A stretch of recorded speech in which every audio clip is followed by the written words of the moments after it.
오늘 수요일 말씀은 호세아 10장 12절부터 15절까지의 말씀입니다. 이제 3월이 되었죠. 3월이 되면 겨울에 얼어있던 그 땅들이 다 녹게 됩니다. 여러분, 봄에 제일 바쁜 분들이 누구겠어요? 봄에는 아마 농부들이 제일 바쁠 것 같아요. 왜냐하면 한 해 농사를 시작하는 계절이기 때문에 그렇습니다. 농사를 지을 때 가장 중요하게 생각하는 게 뭐겠어요? 많은 사람들은 좋은 씨앗이라고 생각해요. 그래서 씨앗을 잘 키웠다가 그것을 이제 밭에 뿌리거나 논에 뿌려서 많은 열매를 맺기를 이제 소원하게 되죠. 그런데 그렇지가 않습니다. 제일 중요한 작업은 씨를 뿌리는 것도 아니고요. 씨를 잘 가꾸어서 추수 때까지 잘 기르는 것도 아니에요. 봄에 해야 될 제일 중요한 것은 묵은 땅을 기경하는 거예요. 땅을 갈아엎는 거죠. 땅을 갈아엎어야 좋은 밭이 되고 좋은 논이 돼요. 그리고 거기다가 좋은 씨앗을 심어야 그리고 좋은 열매들을 맺게 되는 겁니다. 그러니까 제일 농사에 제일 중요한 건 뭐냐? 땅을 기경하는 것이다 라는 거예요. 성경은 종종 우리 인생을 비유할 때에 농사에 비유할 때가 많습니다. 그러니까 이런 거예요. 우리가 좋은 씨를 심고, 이 씨는 말씀이죠. 그리고 그 씨를 잘 가꾸고 말씀대로 사는 겁니다. 그럴 때 우리 인생이 풍성해진다. 이렇게 성경은 얘기를 하고 있어요.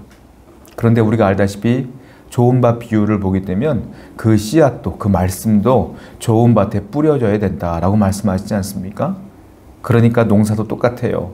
좋은 밭에 뿌려져야 좋은 열매들을 추수하게 되는 것처럼 사람도 마찬가지예요. 하나님 말씀이 좋은 밭에 뿌려져야 되는 거예요. 그게 우리 인생이다. 그러면 이 밭이, 성경에서 말하는 밭이 어디를 말하는 걸까요? 그건 우리의 마음이다. 사람의 마음이다 라는 거죠. 성경은 마음의 중요성을 굉장히 강조하고 있어요. 한번 성경을 보겠습니다. 잠언 4장 23절 말씀이에요. 모든 지킬 만한 것 중에 더욱 네 마음을 지키라. 생명의 근원이 이에서 남이니라. 지킬 만한 것 중에 내 마음을 지키라. 생명의 근원이 그 마음에서 난다. 인생 만사가 이 마음에서 나온다는 거예요. 마음이 좋으면 삶이 기쁘고, 마음이 나쁘면 삶이 우울해지는 거죠. 그러니까 내가 기쁘냐 슬프냐는 환경이 중요한 것이 아니라 내 마음이 중요한 것이다. 신앙생활도 마찬가지예요. 내가 신앙생활을 기쁘게 하느냐, 슬프게 하며 의심하며 하느냐, 이건 다 내 마음의 자세에 따라 다르다. 그러니까 하나님께서 말씀하시는 건 바로 마음을 기경해야 된다라고 말씀하시는 거예요. 오늘 본문을 보게 되면 호세아서가 나오게 되는데, 이 호세아서는 선지자 호세아가 쓴 성경입니다. 호세아는 BC 755년부터 723년까지 활동했던 선지자예요. 이때가 언제냐면 이스라엘이 남북으로 분단됐을 때입니다. 그러니까 남쪽은 유다라고 부르고요, 북쪽은 이스라엘이라고 불렀어요. 구약 성경을 보게 되면 어떨 때는 이스라엘, 어떨 땐 유다 이렇게 나오잖아요. 그 유다는 남쪽을 말하는 거고 이스라엘이라고 표현하는 구약 성경은 바로 북쪽을 얘기하는 거예요. 그러니까 남북 분단 시기에 이 북쪽에 있는 이스라엘에서 활동했던 선지자가 누구냐? 호세아다. 근데 그 호세아가 이 북이스라엘의 마지막 선지자예요. 그리고 이 본문을 배경을 보자면 북이스라엘이 아수르에 의해서 BC 721년에 멸망하게 되거든요. 그러니까 이 성경은 BC 722년경에 쓰여진 걸로 추측을 하게 됩니다. 그러니까 마지막 하나님께서 호세아를 통하여 회개하라고 촉구했던, 이스라엘에게 회개하라고 촉구했던 마지막 예언서다. 그리고 그들이 회개하지 않아서 그 다음에 721년도에 아수르에 의해서 멸망하게 된다. 그러니까 이것이 얼마나 사회적으로, 국가적으로 얼마나 부패했는가, 타락했는가, 하나님과 멀어졌는가를 여실히 볼 수가 있다라는 거예요. 호세아 선지자를 통해서 하나님은 계속적으로 경고하고 계세요. 그러다가 호세아에게 마지막 충격적인 율법을 통하여 지금 이스라엘의 상태를 호세아에게 알려주시는데, 참 호세아 입장에서 볼 때는 불쌍하기도 하고 안타깝기도 해요. 어떻게 말씀하시냐면 선지자라고 하면 누구보다 순결한 여인과 결혼을 하는 것이 맞지 않겠어요? 그런데 누구보다 순결한 여인과 결혼한 것이 아니라 누구보다 타락한 여인과 결혼을 시키세요, 하나님께서. 그 여인의 이름은 고멜입니다. 고멜과 이 호세아가 결혼을 해요. 하나님께서 그렇게 명령하시니까 호세아가 네 하고 순종합니다. 결혼을 했어요. 그런데 결혼하고서 이 고멜은 계속 바람을 피우는 거예요. 집에 있질 않아. 계속 다른 남자를 만나고 다니는 거예요. 호세아의 입장에서 보면 얼마나 우라통이 터지겠어요. 얼마나 속상하겠어요. 화가 나겠어요. 얼마나 괴롭겠어요. 그러다가 이 여인이 이 남자 저 남자 만나고 다니다가 못된 남자 만나서 다른 사람에게 팔려가요. 이런 상황까지 이런 상황까지 된 거예요. 그런데 하나님께서 호세아에게 뭐라고 말하냐면 호세아야, 너는 다시 고멜을 찾아가서 고멜의 몸값을 네 돈으로 치르고 그 여인을 데리고 와서 같이 살아. 이 명령을 하시는 거예요. 이거 살겠어요? 그런데 호세아는 선지자이기 때문에 하나님 말씀에 순종합니다. 그래서 고멜을 찾아가서 몸값을 치르고 고멜을 다시 데리고 와요. 이런 과정을 통해서 호세아는 깊은 깨달음을 갖게 돼요. 무엇이냐? 하나님의 마음을 알게 된다는 거예요. 이 고멜이 누구냐? 이스라엘이구나. 하나님은 자꾸 어떻게든 구원시키려고 하는데 이 고멜과 같은 이스라엘은 자꾸 다른 남자 만나는 것처럼 죄짓고 범죄하고 우상 숭배하고 다른 선을 섬기면서 하나님과 멀어지는구나. 그래도 하나님은 자꾸 고멜을 데리고 오는데도 불구하고 자꾸 떠나는구나 라는 것들을 깨닫게 돼요. 그래서 하나님의 마음을, 진실된 마음을 알게 된 이 호세아는 목숨을 걸고 복음을 전파하기 시작해요. 애통하는 마음으로 회개를 외치기 시작해요. 돌아오라, 하나님께 돌아오라, 회개하라 라고 외치기 시작해요. 그런데 이스라엘 사람들이 이 말을 듣질 않아요. 오늘 본문 호세아 10장의 이 내용도 비슷한 내용이에요. 계속 그런 내용이에요. 자, 성경을 보겠습니다. 본문 호세아 10장 12절 말씀이에요. 너희가 자기를 위하여 공의를 심고 인애를 거두라. 너희 묵은 땅을 기경하라. 지금이 곧 여호와를 찾을 때니 마침내 여호와께서 오사 공의를 비처럼 너희에게 내리시리라. 호세아가 애통하게 외치는 것이 무슨 말이냐면, 자, 너희 묵은 땅을 기경하라. 그래야 여호와께서 너희에게 오신다. 그리고 공의를 빛처럼 너에게 나타내실 거야. 제일 중요한 게 뭐냐? 너희 마음을 기경하라. 너희 묵은 땅을 기경하라 라고 말하는 거예요. 이 당시 이스라엘 사람들의 마음 상태는 어떤 거예요? 묵은 땅이었다. 호세아 10장 2절을 볼까요? 그들이 두 마음을 품었으니 이제 벌을 받을 것이라. 하나님이 그 제단을 쳐서 깨뜨리시며 그 주상을 허시리라. 자, 묵은 땅. 왜 묵은 땅을 기경하라라고 말했느냐 하면 이스라엘 상태가 묵은 땅이에요. 자, 그 묵은 땅이 어떤 상태인지를 2절에서 나오고 있어요. 뭐라고 했어요? 그들이 두 마음을 품었으니. 영어 성경을 보면 킹 제임스 버전이라는 영어 성경을 보면 이 두 마음을 어떻게 해석했느냐 하면 갈라진 마음 이렇게 표현해요. 갈라진 마음. 두 마음이라는 것은 마음이 갈라진 거예요. 마음은 하나여야 되는데 마음이 갈라졌어요. 이것을 기경하라. 묵은 땅이다 라고 말하는 거예요. 겉으로 볼 때는 말짱해요. 하나님 믿는 이스라엘 백성 같아요. 그런데 그들의 마음은 두 마음이에요. 갈라져 있어요. 그러니까 이걸 가지고 안타까워하는 거예요. 무엇으로 갈라졌을까요? 하나님을 잘 믿는 것처럼 보이지만 또 하나의 마음은 세상을 향하여 나가고 있다. 그리고 세상의 다른 신을 또 섬기고 있는 거예요. 이 마음속에 하나님 외에 또 다른 신을 섬기고 있으니 그 신이 추구하는 세상을 향하여 나가고 있는 거예요. 어떻게 보면 하나님 믿는 백성 같아요. 겉으로 볼 때는. 그런데 하나님은 그 속을 보아하니 하나님 믿는 척하면서 오히려 다른 신을 섬기는 거예요. 이걸 뭐라고 말하냐? 혼합주의 신앙이라 그래요. 혼합주의에 빠져 있는 거예요, 지금. 자, 어떤 혼합주의냐면 북이스라엘이 나라를 세웠어요. 남유다와 갈라지면서. 그러면서 이 가나안 지방에 살고 있는, 우리가 알다시피 출애굽을 한 뒤에 여리고성을 점령하며 가나안을 정복했지 않습니까? 그때 전쟁을 치르며 땅을 빼앗은 거잖아요. 그런데 이미 그 가나안 땅에 살고 있는 원주민들이 있었단 말이에요. 우리가 알고 있는 안악자손이라든지 수많은 민족이 있었어요. 그런데 그 사람들이 다 토벌된 것이 아니라 이스라엘 사람들의 가나안을 정복한 뒤에도 그 땅에서 같이 살고 있는 거예요. 그런데 그 가나안 사람들은 하나님을 믿지 않아요. 무엇을 믿을까요? 토속신앙이 있었어요. 다른 신을 섬겼어요. 그 다른 신의 이름이 뭐냐? 바알과 아세라를 섬겼단 말이에요. 근데 이스라엘 사람들은 하나님을 믿어. 그런데 무슨 문제가 생겼느냐면 나는 하나님을 믿는데 바알과 아세라를 섬기고 있는 가나안 사람들이 더 잘 살아. 더 부자야. 집도 더 커. 종도 많이 부려. 재물도 많아. 재산도 많아. 그러니까 부러운 거예요. 하나님께서 이스라엘 사람들이 가나안을 정복하여 살 때 수많은 복을 주셨어요. 근데 그 복으로 만족하지 않아요. 사람들은 상대적 박탈감이라는 게 있어요. 가나안 땅에 있던 사람들은 원래 살던 사람들이기 때문에 원래 집이 있었고 원래 땅이 있었어요. 그러다 보니까 어때요? 더 잘 살아. 기반이 되어 있으니까. 그러니까 부러운 거예요, 이 사람들이. 그래서 어떻게 합니까? 하나님을 믿는다고 하면서 바알과 아세라도 같이 믿는 거예요. 부자가 되고자 하는 마음으로. 그리고 그 북이스라엘 전체가 그러한 우상 숭배에 빠져 있는 거예요.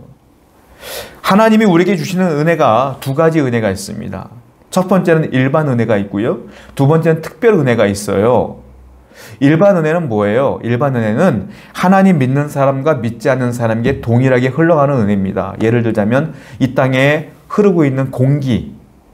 공기는 하나님 믿는 사람만 마시는 거 아니에요. 안 믿는 사람도 마셔요. 물, 비, 태양, 산, 들, 이 모든 것들은 일반 은혜예요. 사람들이 생존하여 살아갈 수 있는 기반적인 것들을 하나님이 다 주신 거예요. 그리고 하나님이 별로 중요하게 여기지 않는 게 있어요. 그게 뭡니까? 세상의 물질, 세상의 물욕, 세상 것들은 하나님이 그렇게 중요하게 여기지 않아. 그래서 어쩌다 보면 하나님을 믿지 않는 사람이 더 잘 살 때가 많아요. 왜? 그들의 오로지 목적은 돈이기 때문에 그래요. 그들의 모든 삶의 모든 목적은 돈과 명예와 권력과 세상 것이기 때문에 거기에만 최소를 다해 살기 때문에 더 잘 살아요. 그건 일반 은혜예요. 그 특별 은혜는 무엇이냐면 특별 은혜는 하나님을 믿지 않는 사람들에겐 절대로 가지 않아요. 이 은혜가. 절대로 그들은 못 받아요. 그 특별 은혜가 뭐예요? 영생, 구원, 하나님을 믿음으로 말미암아 환경과 상관없이 내게 오는 평안, 기쁨, 감사. 그런데 이 영생, 구원, 평안, 기쁨, 감사 이거는 눈에 안 보여요. 눈에 안 보이니까 이걸 누리고 사는 우리조차도 내가 은혜를 받고 있는 건지 받고 있지 않는 건지도 몰라. 근데 손쉽게 눈에 보이는 게 있잖아요. 물질. 그것을 보면서 저들은 복 받았다. 우리는 복 못 받았다. 이게 판단되어 버리는 거예요. 이게 문제예요. 여러분 아무리 부자라 할지라도 구원을 못 받으면 아무 소용이 없는 거예요. 예수님이 그랬어요. 부자한테 그랬어요. 네가 오늘 창고를 쌓아놓고 너가 오늘 추수한 것 가지고 만족하며 기뻐할지라도 내가 오늘 네 목숨을 가져가면 무슨 소용이 있겠느냐? 내가 죽어버리면 무슨 소용이 있겠느냐? 인간의 생사화복은 어디 있는 거예요? 하나님께 있는 거다. 내가 잘 먹고 잘 살았다 해도 내가 구원을 받지 못하면 무슨 소용이 있겠느냐 이거예요. 진짜 은혜는 뭐예요? 특별 은혜다. 그런데 이스라엘 사람들은 이 특별 은혜는 아랑곳하지 않고 일반 은혜를 받고 행복하게 부자로 살고 있는 이스라엘 사람들이 아닌 가나안 사람들을 보고 마음이 동요되기 시작하는 거예요. 그래서 이 마음에 하나님도 믿고 바알과 아세라도 믿는 거예요. 사람은요 장담할 수 없는 게 있어요. 그게 뭐냐면 내 마음으로 똑같이 둘 다 같이 균등하게 사랑할 수 있다고 하는 착각에서 벗어나야 돼. 이런 사람들에게 지적을 하잖아요. 너 너무 세상 쪽으로 빠져 사는 것 같아. 제가 옛날에 신앙상담 같은 거 할 때 물어보면 그래요. 너 요즘 말씀 생활 잘 안 하는 것 같다. 묵상 생활 잘 안 하는 것 같아. 이러지 말고 다시 하나님께 돌아갔으면 좋겠어 라고 말하면 변명을 하는데 동일한 변명을 해요. 뭐라고 하는지 아세요? 아유, 목사님 보실 때는 제가 그렇게 보일지 몰라도 그렇지 않아요. 저 직장 가서도요, 맨날 묵상하고요. 직장 가서도요, 하나님께 기도하며 해요. 걱정하지 마세요. 라고 말해요. 그 말은 무슨 말이냐? 하나님도 잘 믿고 세상에 있는 것들도 동일하게 사랑하며 나는 균등하게 균형을 잡고 있어요. 라고 말하는 거예요. 여러분, 사람은 그렇게 완벽한 존재가 못 돼요. 사람은 이 마음속에 균등하게 똑같이 사랑할 수가 없어요. 하나님도 사랑하고 세상도 사랑한다? 같이 똑같이 내가 균등하게 유지할 수 있다? 천만의 말씀이에요. 예수님도 분명히 말했어요. 성경을 보겠습니다. 마태복음 6장 24절. 한 사람이 두 주인을 섬기지 못할 것이니 혹 이를 미워하고 저를 사랑하거나 혹 이를 중히 여기고 저를 경히 여김이라. 너희가 하나님과 재물을 겸하여 섬기지 못하니라. 한 사람이 두 주인을 섬길 수 없대요. 하나님과 재물을 같이 똑같이 사랑할 수 없대요. 세상을, 재물을 사랑하는 순간 하나님과는 멀어진다. 세상에 애착을 갖는 순간 하나님과 멀어진다. 그러니까 조심해라. 하나님만을 선택해라 라고 예수님께서도 말씀했고, 야고보서를 보면 이렇게 말하고 있어요. 야고보서 4장 4절입니다. 그런즉 누구든지 세상과 벗이 되고자 하는 자는 스스로 하나님과 원수되는 것이니라. 세상과 벗이 된다? 세상에 애착을 갖는 거예요. 그러면 어떻게 되느냐? 하나님과 스스로 원수가 되는 거예요. 하나님이 원수가 만든 게 아니라 너 스스로 하나님과 원수되는 길을 택한 거야 이 말이에요. 하나님과 세상은 겸하여 섬길 수 없어요.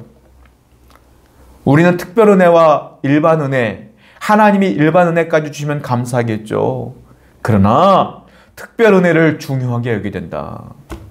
영적인 구원과 영생을, 하나님이 주시는 영적인 기쁨과 감사를 더 중요하게 여길 때에, 그 나라와 그의 의를 먼저 구할 때에 하나님이 일반 은혜를 더하시는 것이지, 내가 세상을 향하여 나간다고 해서 하나님이 특별 은혜를 더하시는 게 아니에요. 우리는 먼저 그의 나라와 그의 의를 구하며 하나님을 선택해야 된다. 마가복음 1장 20절을 마가복음 4장 1절부터 20절을 보게 되면 씨 뿌리는 비유가 나와요. 우리가 알다시피 가시밭, 돌밭, 길, 그리고 좋은 밭, 우리가 알다시피 이렇게 나오잖아요. 오늘 호세아서를 보게 되니까 제가 볼 때 가시밭에 뿌려진 그 씨앗과 지금 호세아서에 나와 있는 이스라엘 상황과 너무 흡사한 것 같아요. 자, 가시밭이 어떤 상황일까요? 마가복음 4장 18절부터 19절입니다. 또 어떤 이는 가시떨기에 뿌려진 자니 이들은 말씀을 듣기는 하되 세상의 염려와 재물의 유혹과 기타 욕심이 들어와 말씀을 막아 결실하지 못하게 되는 자요. 예, 가시밭길에 떨어진, 가시밭에 떨어진 그 말씀은 믿음이 있는 것 같아요. 뿌리도 나고 자라기도 하는 것 같지만 어느 정도 자라다 보면 세상의 염려가 찾아오고 재물의 유혹이 오고 기타 욕심이 들어오면서, 이 모든 것들은 세상 것이에요. 그것이 들어오면서 더 이상 자라지 못하여 마지막에는 열매도 없어 죽어나가는 거죠. 지금 상황이, 이스라엘의 상황이 이와 같은 거예요. 물질의 유혹과 세상의 유혹에 빠져 넘어갔어요. 그래서 그들이 지금 하나님과 멀어져 있다. 그러다 보니까 세상을 향하여 나가니까 자연스럽게 하나님과 원수되어지고 하나님과 멀어지며 마귀와 가까워지니까 어떤 일이 벌어져요? 도덕적으로 타락하게 되며 영적으로 패역한 존재가 되어지며 우상 숭배하며 하나님과 완전히 원수가 되는 거죠. 호세아 10장 3절 보세요. 너희는 악을 밭가라 죄를 거두고 거짓 열매를 먹었나니 이는 네가 네 길과 네 용사의 많음을 의뢰하였음이라. 자, 이때 상황, 이스라엘 상황은 어땠느냐? 뒤에 보시면 네 용사의 많음을 의뢰하였음이라. 용사가 뭐겠어요? 군사력을 말해요. 이때 북이스라엘은요, 역대적으로 아주 강국이었어요. 그러니까 경제적으로나 군사적으로나 도저히 멸망할 것 같지 않은 최고의 전성기를 구가했을 때예요. 그러니까 이 사람들이 군사력도 막강하다 보니까 용사를 의지한 거죠. 군사를 의지한 거예요. 그리고 뒤에 보니까 죄를 거두고 거짓 열매를 먹었다. 이 말은 무슨 말이에요? 거짓 열매라는 것은 하나님이 주신 열매가 아니라는 거예요. 그러면 이것은 다른 우상이 준 열매겠죠. 경제력을 말하는 거예요. 그들이 바알과 아세라를 섬기며 누렸던 경제력, 그러니까 우상 숭배하여 군사력만 의지하여 네 힘만 의지했다. 그래서 멸망한다 이 말이에요. 또 뒤에 보세요. 호세아 10장 14절. 그러므로 너희 백성 중에 요란함이 일어나며 네 산성들이 다 무너지되 살만이 전쟁의 날에 베다벨을 무너뜨리는 것 같이 될 것이라. 그때 어머니와 자식이 함께 부서졌도다. 여기 보면 살만이 전쟁의 날에 베다벨을 무너뜨렸다. 베다벨은 그 지명 이름이고 살만이 무너뜨렸어요. 살만은 누구냐? 아수르 왕 이름이에요. 살만 에셀 5세입니다. 그 살만 에셀 5세가 베다벨을 무너뜨린 것처럼 너희도 무너질 것인데 어떻게 무너질 것이냐? 요란함이 일어날 것이다. 요란함이 뭡니까? 전쟁이라는 말이에요. 시끄럽게. 전쟁이 일어날 것인데 어떤 전쟁이냐? 어머니와 자식이 함께 부서졌도다. 엄마와 아들이 동시간대에 같이 죽는다 이 말이에요. 전쟁이 일어날 것이다 라고 예언하시는 거예요. 하나님께서. 그 원인이 뭐라고요? 너희가 묵은 땅이니까, 너희가 마음을 기경하지 않으니까. 그 묵은 땅이 뭐라고요? 두 마음, 갈라진 마음이라고요. 어떤 마음? 하나님을 믿는 척 하면서 바알과 아세라를 같이 섬기며 세상의 무력을 쫓아 세상을 욕심을 따라 살았기 때문에 이제 하나님과 원수가 되니 큰일 났구나. 돌아와라. 안 그러면 요란함이 일어날 것이며 그 어머니와 아들이 한날 죽는 전쟁이 벌어질 것이라 라고 주님께서는 지금 예언하시고 계시는 거예요. 그런데 이 말씀을 잘 보면 아직 전쟁이 일어나지 않았어요. 제가 말씀드렸죠. BC 722년도에 쓰여진 것이라고. 그럼 721년도 1년 정도 뒤에 전쟁이 일어난단 말이에요. 아직 전쟁이 일어나지 않았어요. 근데 오늘 본문을 보게 되면 어떻게 해요? 어머니와 자식이 함께 부서졌도다. 과거형으로 얘기를 해요. 이걸 뭐라고 말하냐? 히브리 어법 중에 예언적 과거라 그래요. 미래의 일이지만 이미 이루어진 것처럼 얘기하는 거예요. 이건 뭐예요? 반드시 일어날 예언을 하는 거예요. 반드시 일어날 것이다 라고 주님께서는 얘기하신다. 또 호세아 10장 15절 말씀 보겠습니다. 너희의 큰 악으로 말미암아 베델이 이같이 너희에게 행하리니 이스라엘 왕이 새벽에 정령 망하리로다. 베델이 너의 큰 악으로 말미암아 베델이 이같이 너에게 행한 것이다. 베델이 어디냐면 북이스라엘이 어떤 일이 벌어졌냐면 여로보암 2세가 딱 보니까 절기가 되면 이스라엘 백성들 남쪽으로 남하해요. 왜냐하면 예루살렘이 남쪽에 있었거든요. 그러니까 신앙은 있는 거야. 하나님은 믿어 안 믿으면 불안해. 그러니까 절기가 되면 남쪽 예루살렘으로 가서 절기를 지킨 뒤에 다시 북쪽 이스라엘로 올라오는 거예요. 성전이 예루살렘에 있으니까. 이걸 보고 여로보암이 기가 막힌 거예요. 이러다가 자꾸 남쪽으로 왔다 갔다 하다가 백성들이 안 올라올 것 같은 거야. 우리 백성이 다 남쪽에 살 것 같은 거야. 그러니까 불안한 마음에 여로보암이 죄를 져요. 어떤 죄를 짓습니까? 하나님의 성전은 예루살렘뿐이 없어요. 이스라엘에. 그런데 어떻게 말해요? 야, 베델, 단 여기에다가 두 군데에다가 금송아지를 하나 만들어 놔라. 그리고 이스라엘 사람들께 얘기하는 거예요. 얘들아, 베델, 단 여기가 성전이야. 이제부터 절기가 됐을 때 예루살렘으로 내려가지 말어. 베델이 가까운 사람들은 베델에 가서 예배드려. 단이 가까운 사람들은 단에 가서 예배드려. 그래서 남쪽으로 내려가는 것들을 방지했어요. 하나님의 진짜 성전이 아니에요. 거기는 금송아지가 있어요. 거기는 우상 숭배하는 진원지가 된 거예요. 그래서 오늘 본문에 뭐라고 썼어요?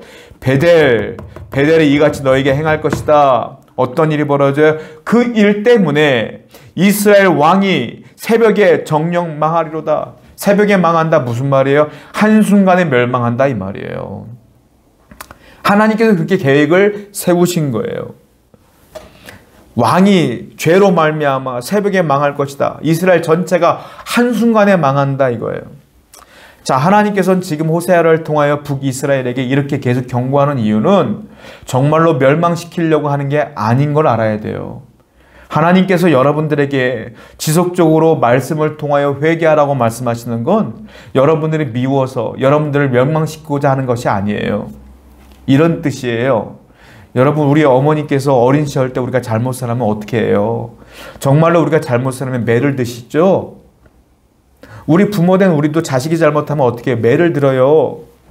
그런데 매를 때리려고 하는데 정말로 자식된 입장에 부모된 입장에서 너무 안타깝잖아요. 그러니까 어떻게 말합니까? 야, 너 이러한 일은 잘못한 거야. 잘못했다고 엄마한테 얘기해. 아빠한테 얘기해. 라고 말합니다. 근데 얘가 씩씩거리면서 잘못을 인정 안 해. 그럼 어떻게 해야 돼요?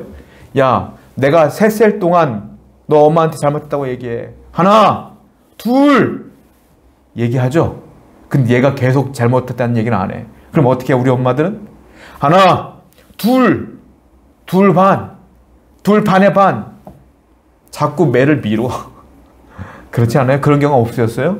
저는 우리 2딸 키우면서 그런 경우 많았거든요. 잘못했다고 얘기해. 안 해? 하나, 둘, 셋 이렇게 안 하고 하나, 둘 반, 둘 반의 반. 이거 되게 많이 했거든요. 하나님이 그러시는 거예요. 회개해라. 하나, 둘 반, 둘 반의 반. 계속 그러시는 거예요. 그리고 결국은 이스라엘 사람들이 회개 안 했어요. 돌아오지 않았어요. 그때는 어떻게 해요? 어쩔 수 없이 셋 하고 때리는 거예요. 잘못했으니까. 지금 하나님께서는 이스라엘 사람들을 사랑하십니다. 그리고 여러분들을 사랑하셔요. 하나님이 회개하라고 했을 때 빨리 회개하셔야 돼요. 그게 우리가 살 길이에요. 자, 그러면 하나님의 애타는 호소를 한번 들어보자고요. 하나님은 이 묵은 땅을 기경하라고 했는데 이 묵은 땅을 언제 기경하라고 그러는 거예요? 언제일까요? 자, 예레미야서 17장 9절 말씀 보겠습니다. 만물보다 거짓되고 심히 부패한 것은 마음이라. 만물보다 거짓되고 심히 부패한 것은 마음이에요. 마음은 빨리 돌이키지 않으면 가만히 놔두면 부패해져요. 점점. 세월이 흐르면서 좋은 것이 하나도 안 나와요. 마가복음 7장 20절부터 23절을 말씀 보면 예수님이 그랬어요. 사람의 악한 것들은 다 우리의 마음에서 나온다. 입으로 나온다 라고 말했거든요. 그 악독한 것들을 예를 드신 게 있어요. 뭐예요? 음란, 도둑질, 살인, 간음, 탐욕, 악독, 속임, 음탕, 질투, 비방, 교만, 우매한 이 악한 생각들이 이 마음에 득실거린대요. 그러니까 이 마음을 기경하지 않으면, 바꾸지 않으면, 하나님께 나아가지 않으면 점점 부패해져서 이 악독한 것들이 입으로 행동으로 나오게 된다 라고 말씀하신 거예요. 영국의 유명한 설교가 스펄전 목사님이 이런 말씀을 했어요. 사람의 마음은 5분만 가만히 놔두면 마귀 만드는 공장이 된다 그렇게 얘기했어요. 사람이 5분만 가만히 있으면 이 마음이 마귀로 득실거린다는 소리예요. 그래서 우리는 어떻게 해야 돼요? 항상 하나님과 대화해야 되며 기도해야 되며 묵상해야 되며 읊조려야 되며 하나님과 동행해야 되는 거예요. 그렇지 않으면 이 마음은 항상 죄로 차고 넘치게 된다라는 거예요. 이스라엘 사람들은 아무 생각 없이 돈 벌 욕심으로, 세상의 욕심으로 우상 숭배하고 있어요. 가만히 있는 것도 아니고 거기다 우상 숭배까지 하고 있으니 그 마음이 오죽하겠냐는 거예요. 자, 호세아가 그래서 이렇게 말하죠. 호세아 10장 12절 본문 말씀 읽어볼게요. 너희가 자기를 위하여 공의를 심고 인애를 거두라. 너희 묵은 땅을 기경하라. 지금이 곧 여호와를 찾을 때니 마침내 여호와께서 오사 공의를 비처럼 너희에게 내리시리라. 너희 묵은 땅을 어떻게 하라고요? 기경하라. 이건 원뜻은 뭐냐면 갈아엎어라 이 말이에요. 갈아엎어라. 그런데 언제 말해요? 지금이 곧 여호와를 찾을 때다. 지금. 히브리어로 이 지금이라는 단어는 에트라는 뜻이에요. 에트의 정확한 뜻은 적절한 시기, 적절한 타이밍, 적합한 때 이런 뜻이에요. 에트, 지금. 그 적합한 시기가 어디라는 거예요? 적절한 시기가 어디라는 거예요? now, 지금이라는 거예요. 에트가 바로 지금이라는 뜻이에요. 그래서 적절한 시기, 내 마음을 기경할 적당한 시기는 지금이다.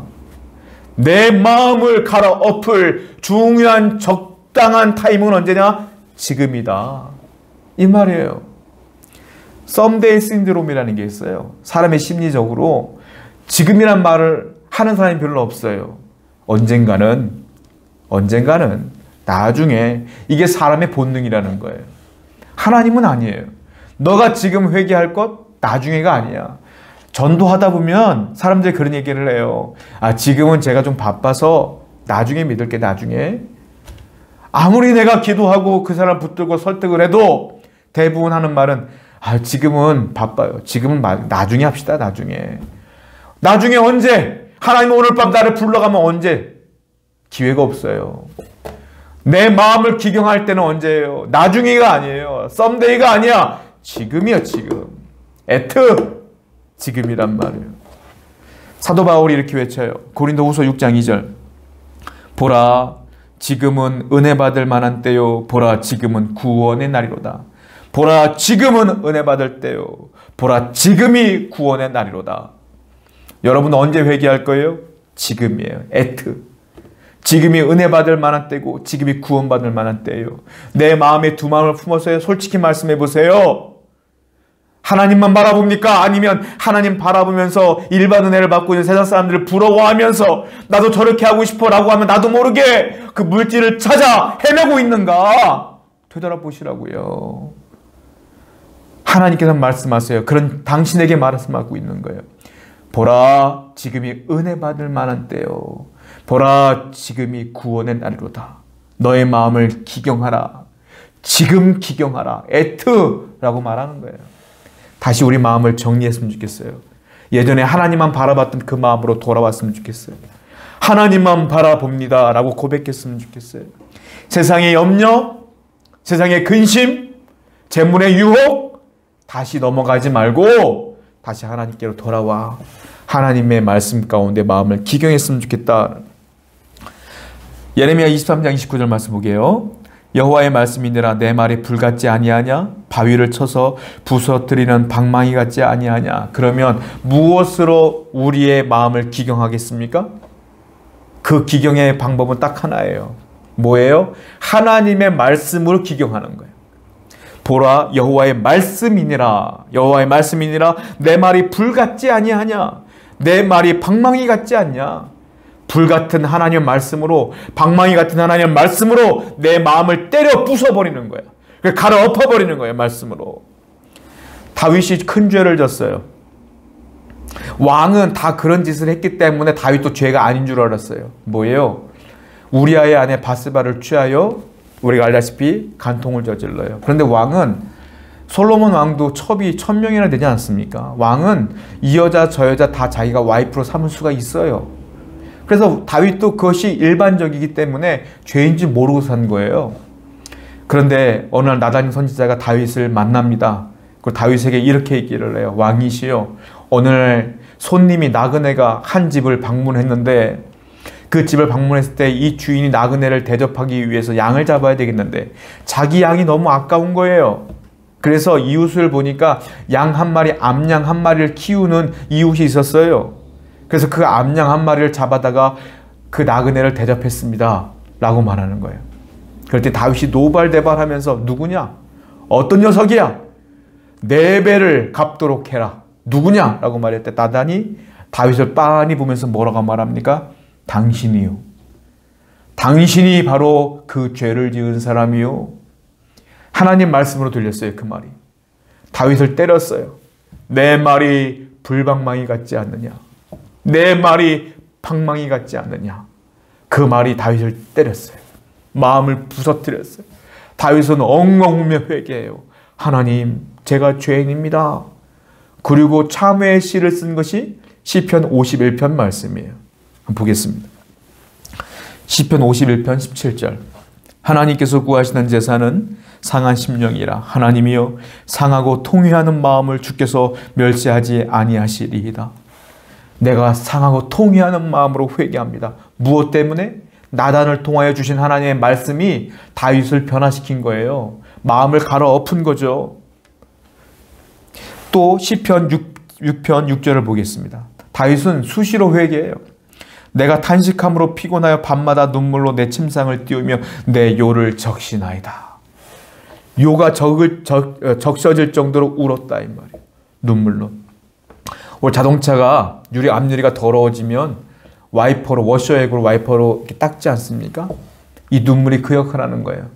내 심령을 닦아내는 거예요.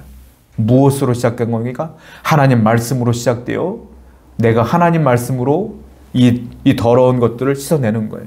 이 마음. 이게 말씀으로 되는 것이다. 에스겔 36장 26절. 그렇게 되면 어떤 일이 벌어집니까? 또 새 영을 너희 속에 두고 새 마음을 너희에게 주되 너희 육신에서 굳은 마음을 제거하고 부드러운 마음을 줄 것이며. 굳은 마음을 제거한다. 굳은 마음이 뭐예요? 아까 뭐예요? 묵은 땅. 묵은 땅이 굳은 마음이에요. 묵은 땅을 기경하라. 굳은 마음을 제거하라. 똑같아. 근데 그것을 누가 제거하는 거예요? 또 새 영을 너에게 준다. 그 영이 새 마음을 너에게 준다. 그 영이 내 굳은 마음을 제거하고 묵은 땅을 기경한다. 뭐가? 성령이. 누가 성령을 받아요? 하나님의 말씀으로 묵은 땅을 기경한 자가 성령을 통하여 또 그 묵은 땅이 기경되어지는 것이다. 말씀과 성령이 내 안에 들어옴으로 말미암아 내 굳은 마음이 제거되는 거예요. 마태복음 7장 21절 보겠습니다. 나더러 주여 주여 하는 자마다 다 천국에 들어갈 것이 아니요 다만 하늘에 계신 내 아버지의 뜻대로 행하는 자라야 들어가리라. 주여 주여 하는 건 다 할 수 있어요. 이스라엘 사람들도 두 마음을 품었기 때문에 절기가 되면 유다로 내려가고, 그리고 이 마음속에 하나님도 믿는 척하면서 바알과 아세라도 같이 믿었단 말이에요. 이게 뭐예요? 이게 주여 주여 하는 자예요. 이게. 근데 진짜 하나님 믿는 사람은 뭐예요? 하늘에 계신 내 아버지 뜻대로 행하는 자, 말씀대로 사는 자, 즉 그 말씀이 이 안에 들어와서 이 마음을 갈아엎은 자, 그래서 그 말씀대로 사는 자가 하늘나라 가는 것이다, 이 말이에요. 호세아 10장 12절 다시 한번 읽어봐요.